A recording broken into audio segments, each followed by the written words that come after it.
चुने गए हैं, उनके विधायक दल के नेता चयन का प्रस्ताव वरिष्ठ समाजवादी पार्टी के विधायक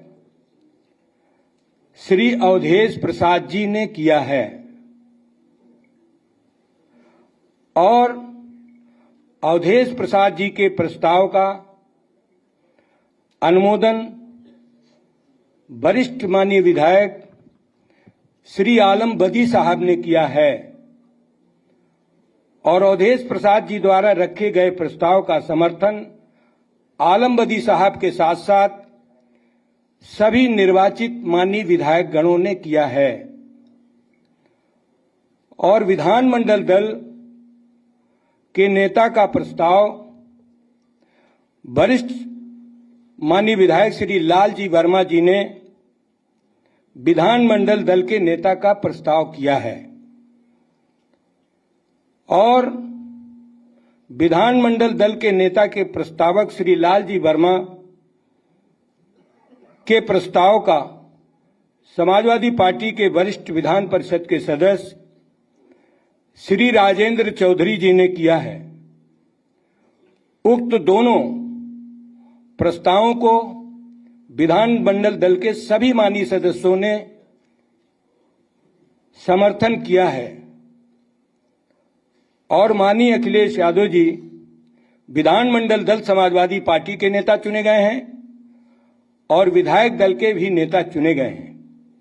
विधायक दल का नेता और विधानमंडल दल के नेता चुने जाने के बाद सभी नेताओं ने उन्हें शुभकामनाएं दी है कि जनता की मूलभूत ज्वलंत समस्याओं को लेकर सदन में माननीय अखिलेश यादव जी जनता की पक्ष को बहुत मजबूती के साथ रखेंगे और सरकार के झूठे जुमलों पर, सरकार के गलत कार्यों पर जो लोकतांत्रिक परंपरा है कि सदन के अंदर उसका विरोध होगा और सदन के अंदर उनका खुलासा भी किया जाएगा, क्योंकि समय समय पर भारतीय जनता पार्टी ने पूर्व में सरकार में जनता को गुमराह किया, जनता के साथ धोखा किया, जनता के साथ छलावा किया है। इसीलिए भारतीय जनता पार्टी पिछली बार से अब की बार बहुत पीछे आ गई है, बहुत पीछे आ गई है। जनता ने माननीय अखिलेश यादव जी का भी दुरुपयोग किया गया। सर्वप्रथम तो चुनाव आयोग ने जिस समय मतदाता सूची के पुनरीक्षण का काम शुरू किया था, सबसे पहले भारतीय जनता पार्टी के नेताओं के इशारे पर कुछ अधिकारियों ने पहले तो मतदाताओं को मतदाता सूची से वंचित किया। बड़ी तादाद पर एक एक विधानसभा में 10 से 15 हजार तक समाजवादी पार्टी समर्थक मतदाताओं के नाम हटा दिए गए, जो मतदाता सूची में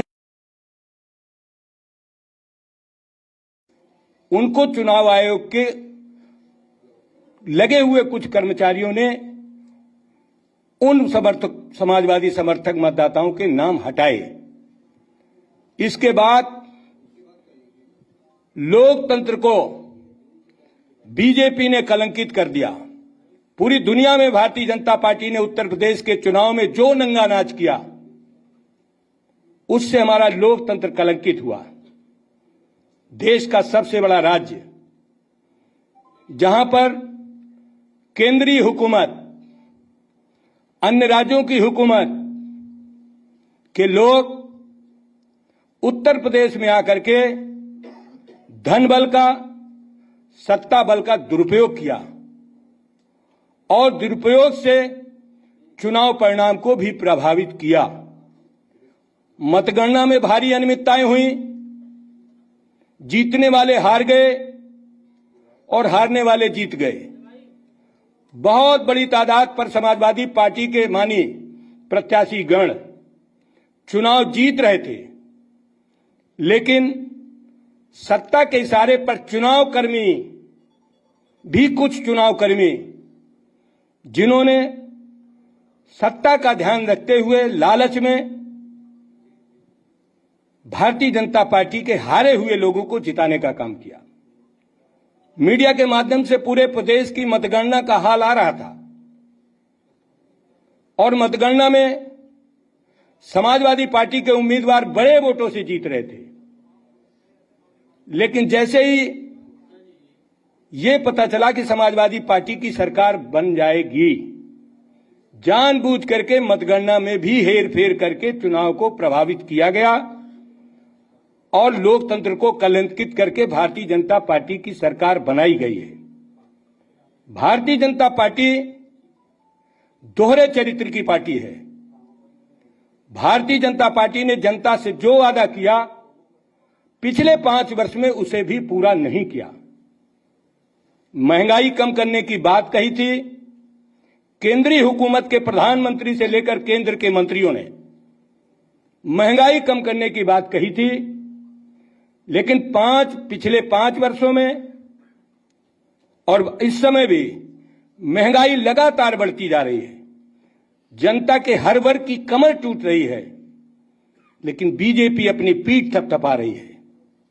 बेरोजगारों को रोजगार नहीं दिया, झूठा वादा किया। बेरोजगार दर दर की ठोकरें खा रहा है, आत्महत्या कर रहा है।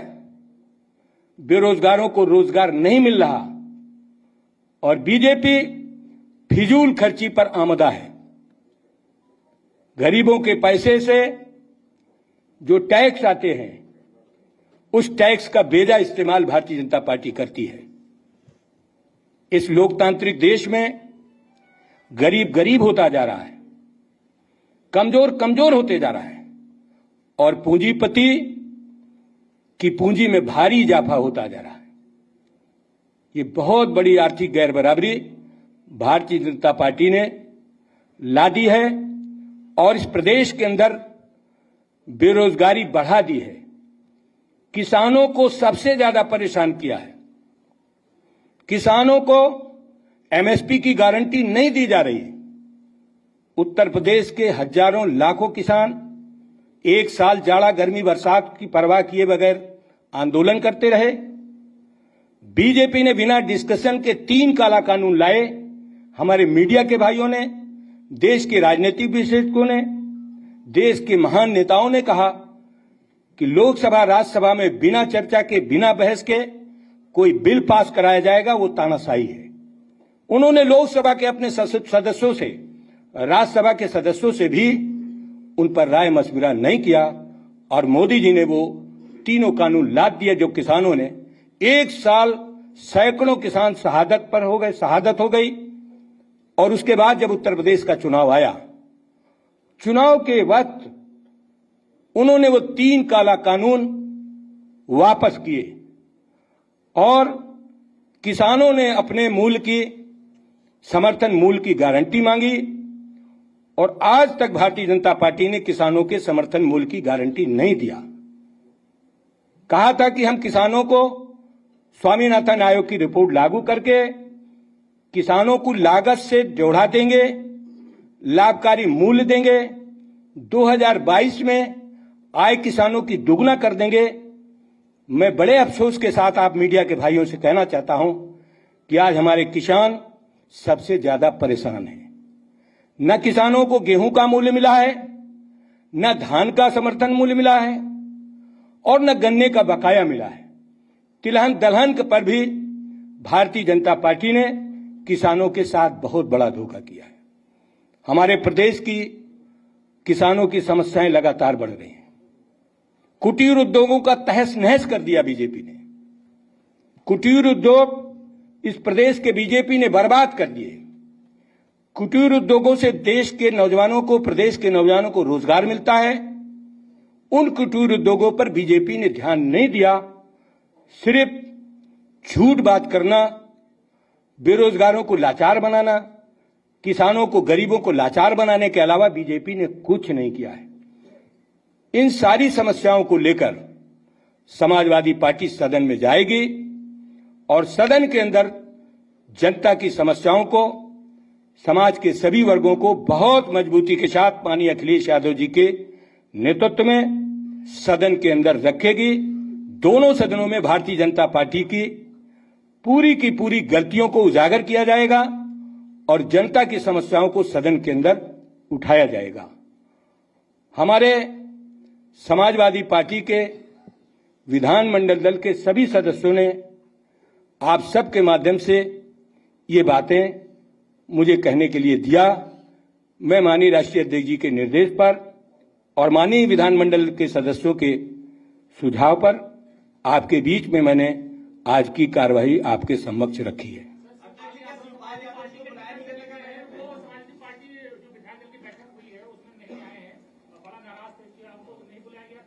आज समाजवादी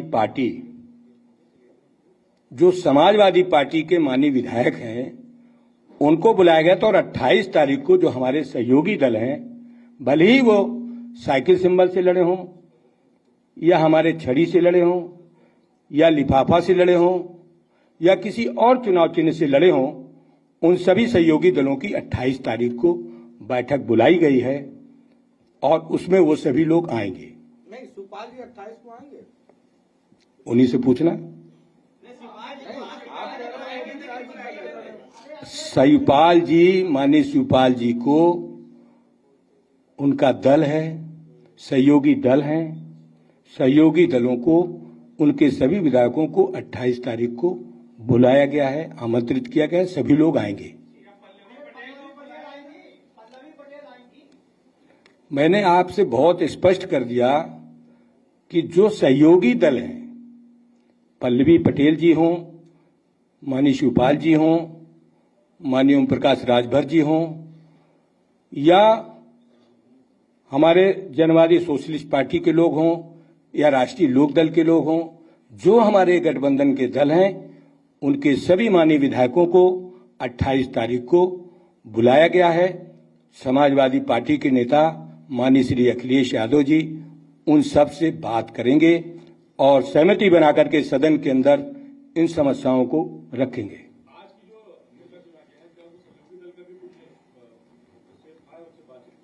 दल जो है, दल ये समाजवादी पार्टी है।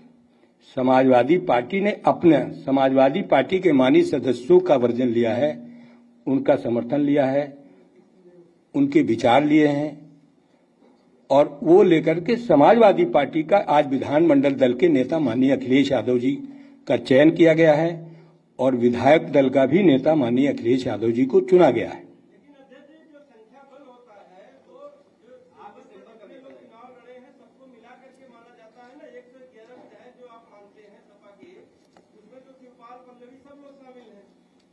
संवैधानिक प्रक्रिया में भी यह है कि विधानमंडल दल के जितने आपकी पार्टी के बैनर तले जितने लोग लड़े हैं सब विधानमंडल दल में माने जाएंगे।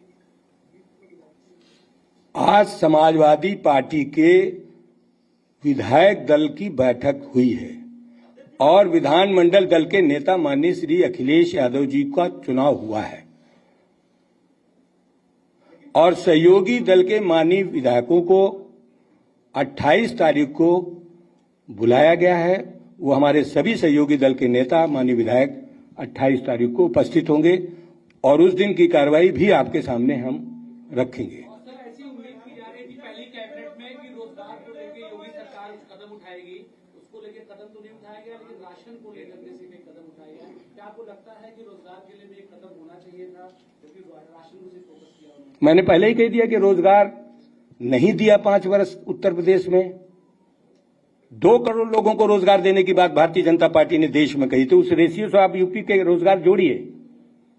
आप लोगों ने समय समय पर चैनल के माध्यम से, अखबार के माध्यम से, मैगजीन के माध्यम से भारतीय जनता पार्टी की कार्रवाई को जनता के सामने रखा, इसीलिए नौजवान समाजवादी पार्टी के नेता माननीय अखिलेश यादव जी के पक्ष में खड़े थे। माननीय अध्यक्ष जी, मेरा सवाल है, कल शपथ ग्रहण समारोह था, योगी सरकार का मंत्रिमंडल में कितने मंत्री होंगे, क्या होंगे, सारी चीजें आ गई।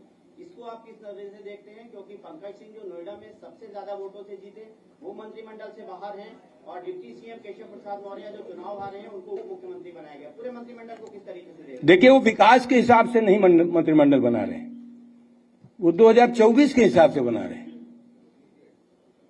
कि 24 में हम किस तरीके से जीते। उनको विकास से लेना देना नहीं है, रोजगार से लेना देना नहीं है, किसानों की परेशानी से लेना देना नहीं है, आम आदमी की समस्याओं से लेना देना नहीं है।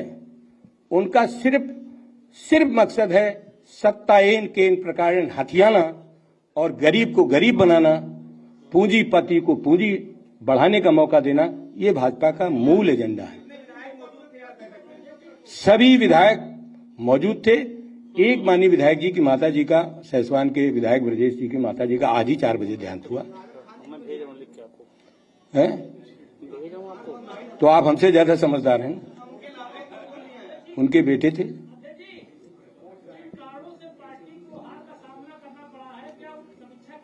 आप सबसे सुझाव चाहते हैं, आप समीक्षा करके हम लोगों को सहयोग करो।